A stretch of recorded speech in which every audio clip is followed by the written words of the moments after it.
Hello बच्चों, आप देख रहे हैं एसटी क्लासेस। इस स्लाइड्स में हम लोग महात्मा गांधी काशी विद्यापीठ के बीएससी सेकंड सेमेस्टर में पूछे गए फिजिक्स के ऑब्जेक्टिव क्वेश्चंस का सॉल्यूशन प्रोवाइड कराएंगे आपको। पहला क्वेश्चन जो पूछा गया था, an ampere should have resistance. तो पहले क्वेश्चन का जो करेक्ट ऑप्शन है वो सी है, एम्पियर्स का वेरी लो रेजिस्टेंस होता है। क्वेश्चन नंबर सेकंड की बात करेंगे, which of the following part is not located inside a cathode ray tube of CRO। चलिए CRO के कैथोड रेज में 4 पार्ट्स होते हैं। पहला पार्ट होता है इलेक्ट्रॉन गन, दूसरा होता है वर्टिकल डिफ्लेक्शन प्लेट्स, तीसरा होता है हॉरिजॉन्टल वर्टिकल प्लेट्स और चौथा होता है फ्लोरेसेंस। तो इसमें जो करेक्ट ऑप्शन है वो बी है। बी आपका कैथोड रे ट्यूब में नहीं, मतलब इसके इनर पार्ट में लोकेट नहीं होता है। तो time based generators is the correct option.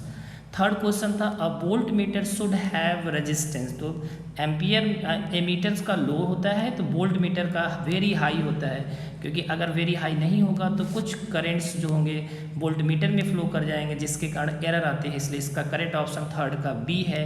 Question number 4 की बात करें, by changing the time base in CRO we change the frequency of the sawtooth wave. Question number 5 की बात करेंगे तो क्वेश्चन नंबर 5 में हम चलते हैं, to observe the wave from the signal the horizontal plate of the CRO are supplied with to saw smooth tooth wave. हम लोग इस क्वेश्चन 5वें का जो करेक्ट ऑप्शन है वो सी है। क्वेश्चन नंबर 6 की बात करेंगे तो क्वेश्चन नंबर 6 में the internal energy of an ideal gas depend upon. तो चलिए internal energy is the function of temperature only. तो इंटरनल एनर्जी आइडियल गैस के लिए वो केवल फंक्शंस होता है टेम्परेचर्स का, तो इसलिए इसका ऑप्शन में जो इसका करेक्ट ऑप्शन है सी है। तो 6 का सी करेक्ट ऑप्शन है।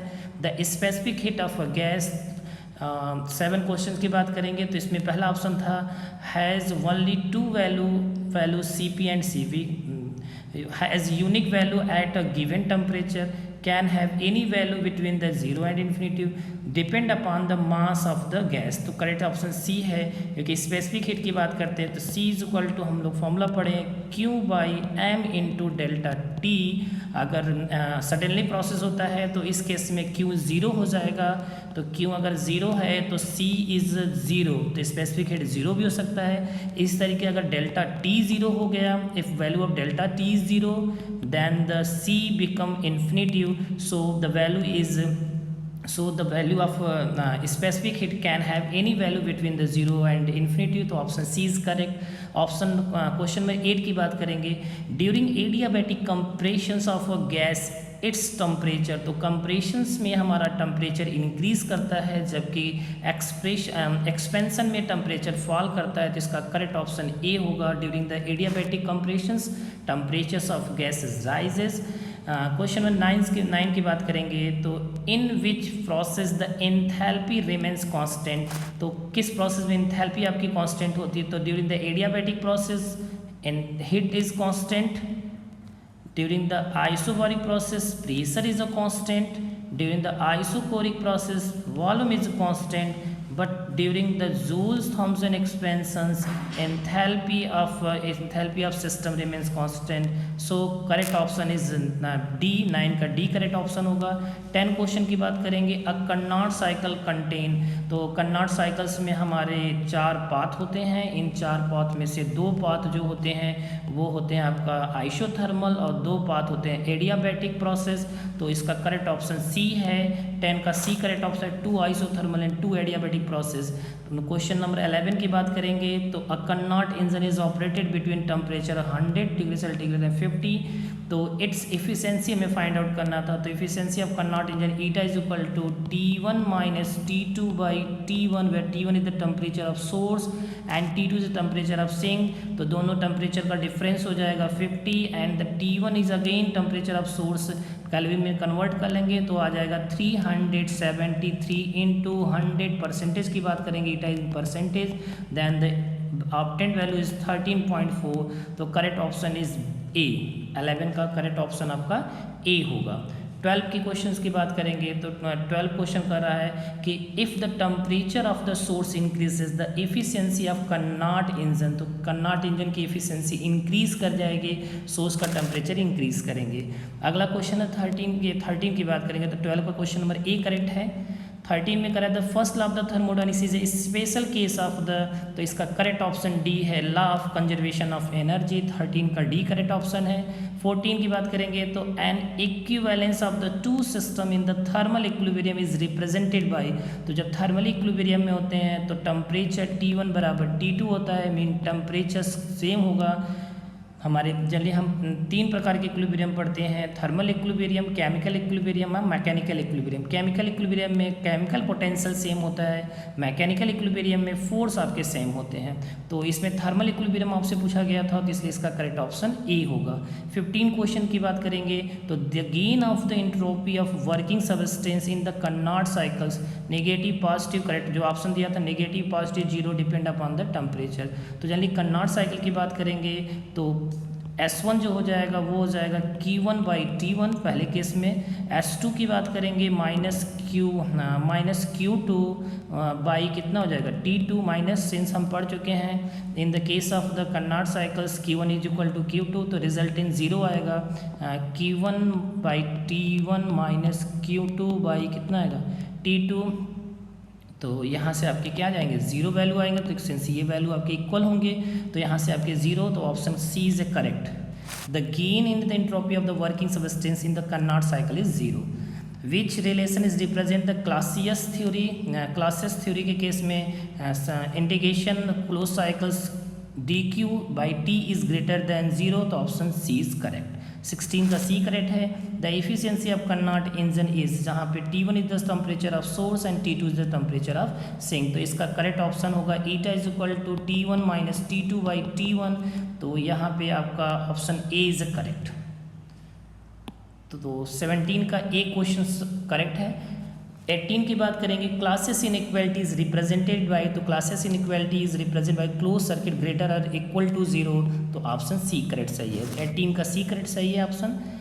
19 की तरफ प्रोसीड करते हैं। In Carnot cycles represented by the temperature entropy diagrams, तो जो टेम्परेचर इंट्रोपी डायग्राम्स अगर हम कार्नोट साइकिल को ड्रॉ करते हैं तो इस तरीके आता है आपका टेम्परेचर्स वर्सेस इंट्रोपी के बीच अगर मैं ग्राफ ड्रॉ करता हूँ तो ये ग्राफ आता है पैरेलल लाइंस। तो पहला ऑप्शन दिया था isothermals are the parallel to the temperature, no, isothermals are parallel to the entropy, yes, isothermals, ये आइसोथर्मल्स प्लॉट्स होते हैं ये दोनों, तो ये हमारे एंट्रोपी के पैरेलल है, इसलिए 19 का करेक्ट ऑप्शन बी होगा। 20 की बात करेंगे the Clausius Clapeyron latent Clausius Clapeyron equation is, तो क्लासियस क्लैपलान इक्वेशन होता है dp by dt is equal to L T delta v and l by T v2 minus v1, so correct option is A. 20 का A correct option है। Next question की बात करेंगे the Gibbs potential is defined as, तो Gibbs potentials 4 type के potentials होते हैं, उनमें हम गिब्स पोटेंशियल को इस तरीके आप इसको ट्रिक से याद रखेंगे। जल्दी इसमें आपका U होता है, यहाँ पे F, यहाँ पे H और यहाँ पे G, यहाँ पे लिखते हैं माइनस TS और यहाँ पे P इंटू V। तो हमें फाइंड आउट करना G, तो G के केस में पहले H फाइंड आउट करें, तो H इक्वल टू कितना हो जाएगा, H निकालना है तो U plus P into V, अगर इस डायरेक्शन में तो पॉजिटिव साइन, और G अब फाइंड करेंगे तो G is equal to H minus T into S. H की वैल्यू आपने फाइंड आउट किया U plus P V minus T into S, तो ऑप्शन हो जाएगा U plus P V minus T S, तो ऑप्शन डी इज करेक्ट। 21 का D correct है। तो गिब्स पोटेंशियल को हम डिफाइंड करते हैं G is equal to U plus P V minus T S. 22 की बात करेंगे Helmholtz free energy is a function defined as, तो यही इसी रिलेशन से हम फाइंड आउट कर सकते हैं। इस बार मुझे F पूछ रहा है, तो F इक्वल टू अगर हम फाइंड आउट करेंगे, अगर इस ट्रिक से फाइंड करेंगे तो U होगा माइनस, ये माइनस है T इंटू एस, तो U minus T into S, मतलब ऑप्शन बी इज करेक्ट। 22 का बी करेक्ट है। Which of the followings is a not Maxwell thermodynamics relation, अब इसमें से आपको मैक्सवेल थर्मोडायनेमिक्स का कौन सा करेक्ट रिलेशन नहीं है, तो क्लॉकवाइज में रहते हैं तो पॉजिटिव साइन यूज़ करते हैं, एंटी क्लॉकवाइज में रहते हैं तो निगेटिव। तो SPTV, तो ये एंटी क्लॉक निगेटिव करेक्ट, ये करेक्ट है आपका। यहाँ पे SPTV क्लॉकवाइज पॉजिटिव करेक्ट है ये। यहाँ पे SPTV anti clock but sign is positive, so these are incorrect. Therefore these are correct option in the given questions. तो ये आपका 23 का जो करेक्ट ऑप्शन होगा वो सी होगा। सी इनकरेक्ट ऑप्शंस है, इसलिए वो करेक्ट हो जाएगा। 22 की बात करेंगे, on increasing the pressure the melting points of ice decreases according to the Clausius Clapeyron equations. According to Clausius Clapeyron equation dp by dt is equal to delta h by t v2 minus v1 से in the case of ice v1 is greater than v2, तो dp by dt become negative, slope negative mean with increase the pressures with increase the pressure ice की जो melting point होती है decrease करती है, इसलिए इसका करेक्ट ऑप्शन 24 का ए होगा। 25 की बात करेंगे, the temperature of the gas is double then the root mean square velocity become, तो root mean square is equal to 3RT by M होता है। If temperature is double the root mean square become under 2 times of initials, तो option 25 का C correct है। The average kinetic energy of molecules is most closely related with average velocity, because according to the kinetic theory of gases average kinetic energy equal to 3/2 k into t। Question में 26 की बात करेंगे, for a pure substance triplet point can be, तो triplet point 3 होते हैं किसी pure substance में, maximum 3 हो सकते हैं, तो इसका सी इसका भी करेक्ट ऑप्शन है।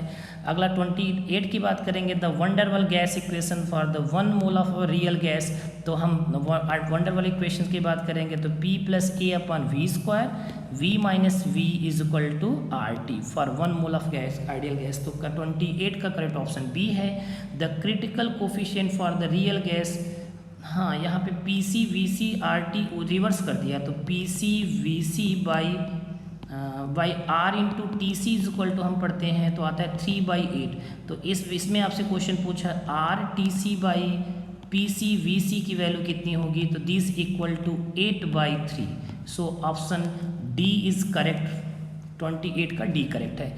30 की बात, 29 का डी था। 30 की बात करेंगे तो the relationship between the average speed most velocity most root mean square velocity या स्पीड इज, तो हम लोग जानते हैं RAM से फाइंड आउट करते हैं राम, तो इस केस में सबसे कम होगा R का, तो रूट का सबसे कम, फिर आपका एवरेज, फिर मोस्ट, सबसे ज़्यादा मोस्ट वेलोसिटी को होगा, तो मोस्ट वेलोसिटी को इसने डिनोट किससे किया है VMP से, तो VMP फिर एवरेज फिर रूट, तो करेक्ट ऑप्शन इज डी। 30 का डी, यहाँ से हम RAM से इसको ट्रिक से याद करेंगे।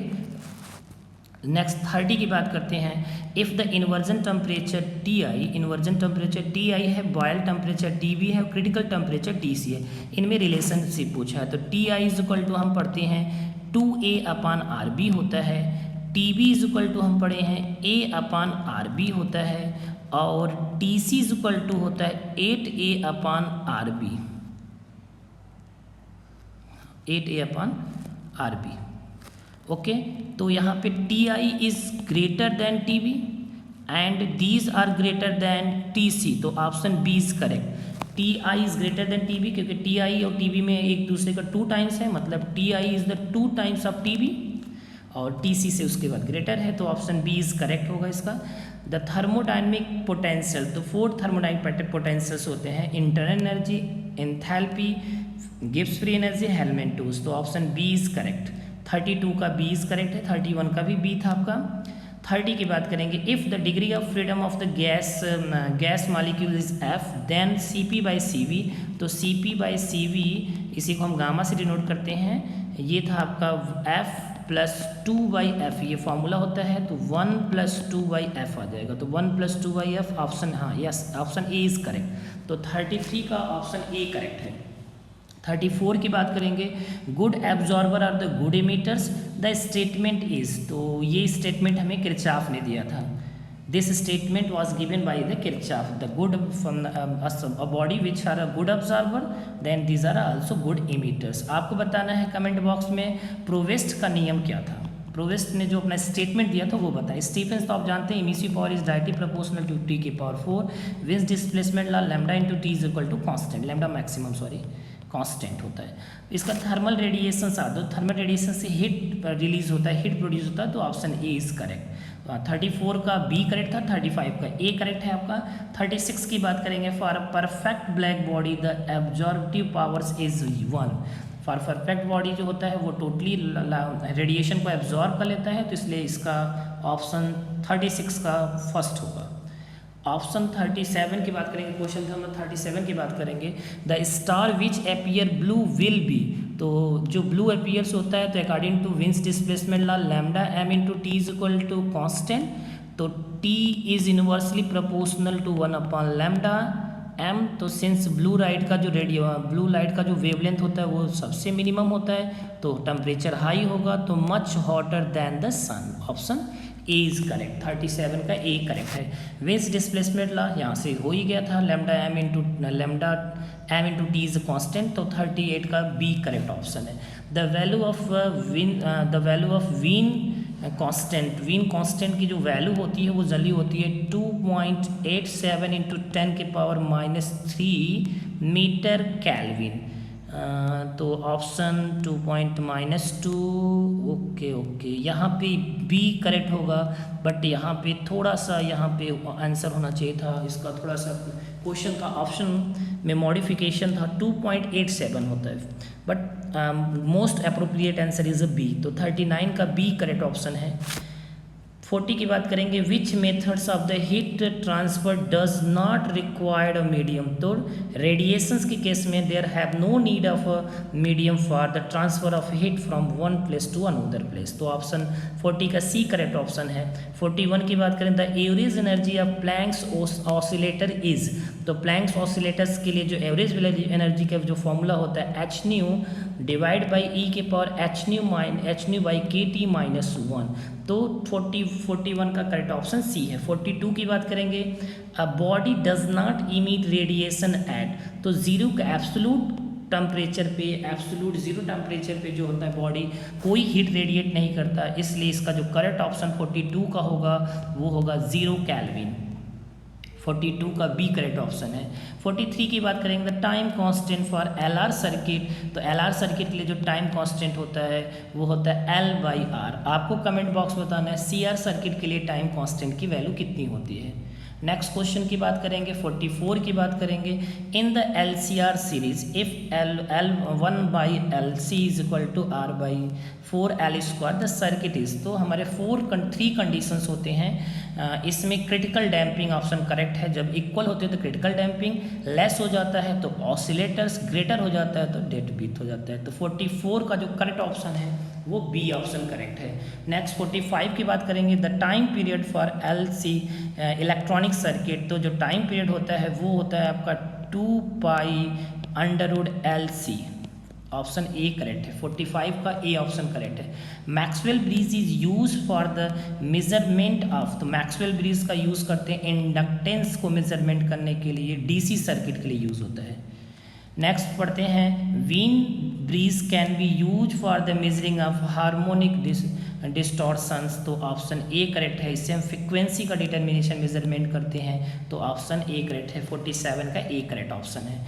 नेक्स्ट है, Schering bridge is use for the measuring of. तो Schering bridge are use for the measuring of capacitors. These 2 bridge are use in AC bridge, ये AC ब्रिज होते हैं, जबकि मैक्सवेल आपके DC ब्रिज होते हैं।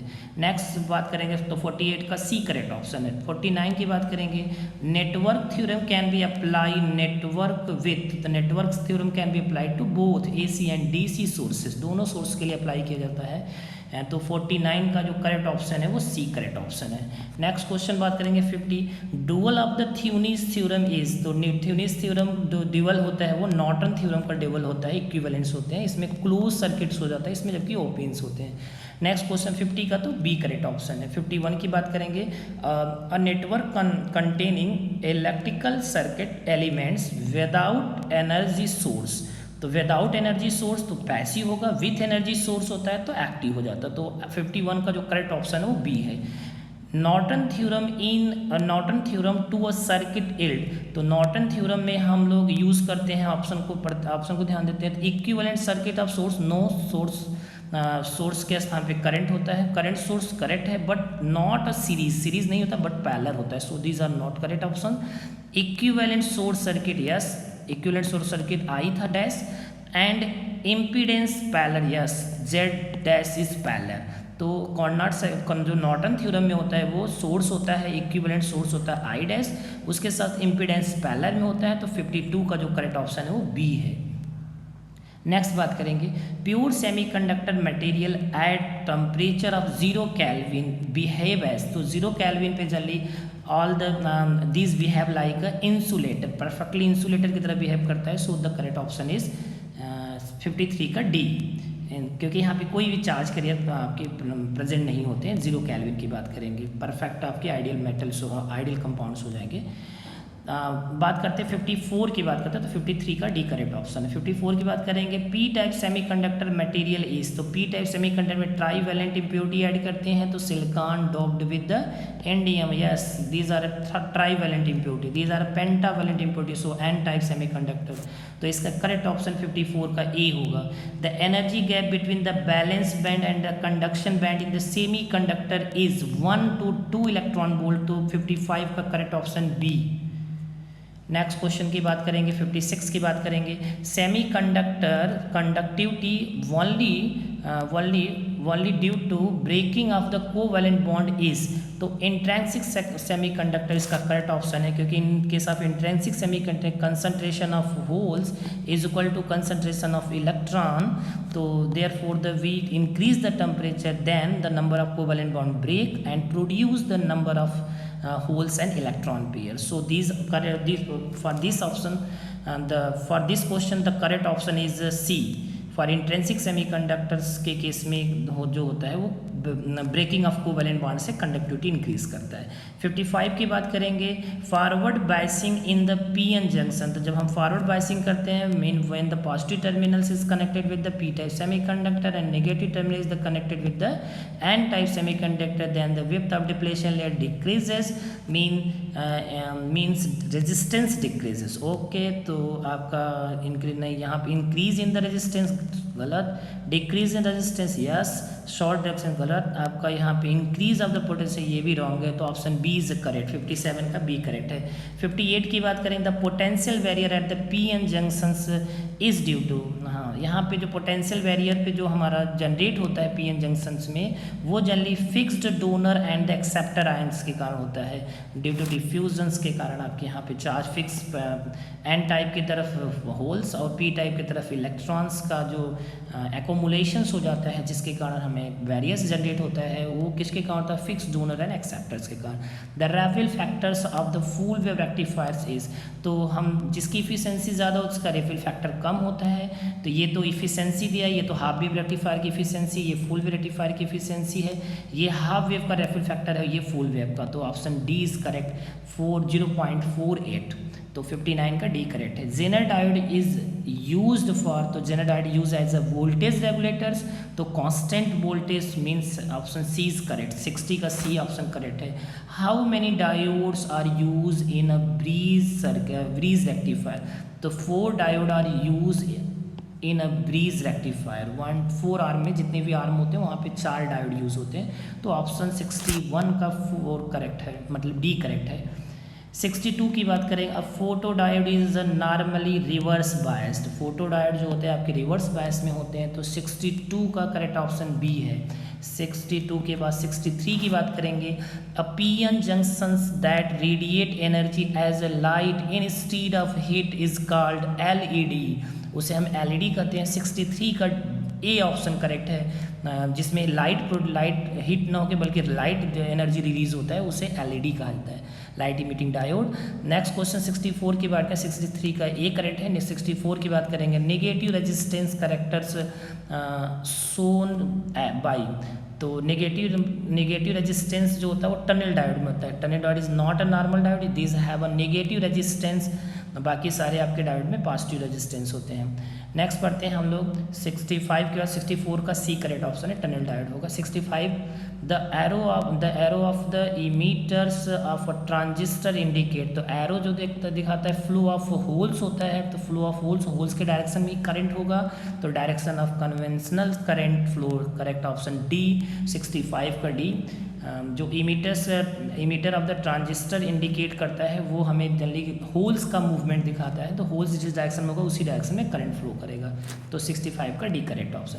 66 की बात करेंगे, common emitter input characteristics are the plotted, तो कॉमन इमीटर में इमीटर को कॉमन कर दिया गया है, तो इनपुट में हमारा जो अप्लाई होगा बेस होगा और आउटपुट में कलेक्टर होगा, तो जनरली बेस में base current IB, the graph is the plotted between base current IB and input voltage is VCE, तो sorry VVE, base emitter voltage. We plotted the graph between the base current and the base emitter voltage at the constant collector emitter voltage, तो option D is correct. तो आपका 66 का correct option D है, D is a correct option.